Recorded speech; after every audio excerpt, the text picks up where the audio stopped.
तर 16 डिसेंबरला होता माझा बर्थडे आणि हा दिवस मी खूप शांत, सकारात्मक आणि भक्तिमय पद्धतीने सुरू केला.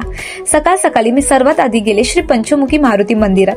तिथे थोडा वेळ बसले, हनुमान चालीसा म्हटली आणि खरं सांगायचं तर मनाला खूपच शांती वाटली. त्यानंतर दरवर्षीप्रमाणे यावर्षी सुद्धा मी गेले इस्कॉन खारघरला. आणि एक खास गोष्ट म्हणजे आता मला पूर्ण 2 वर्ष झालेत व्हेजिटेरियन होऊन आणि 3 वर्ष झाले मी येते. इथली एनर्जी काहीतरी वेगळीच आहे. इथला व्ह्यू तर खूपच सुंदर आहे. मंदिराच्या भिंती श्रीकृष्णाच्या सुंदर लीलांनी पूर्ण भरलेल्या आहेत. आतमध्ये श्री राधाकृष्ण, श्री राम, लक्ष्मण, माता सीता, भक्त हनुमान आणि नित्ताई गौराई यांचे मनमोहक दर्शन झाले.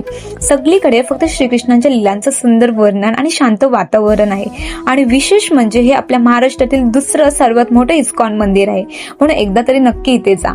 हा दिवस माझ्यासाठी खूप खास होता. देवाच्या जवळ नेणारा, मनाला शांती देणारा आणि आयुष्यभर लक्षात राहणारा. आणि हो, तुम्ही माझ्यासारखे बर्थडेच्या दिवशी मंदिरात जाता का? कमेंट करून नक्की सांगा.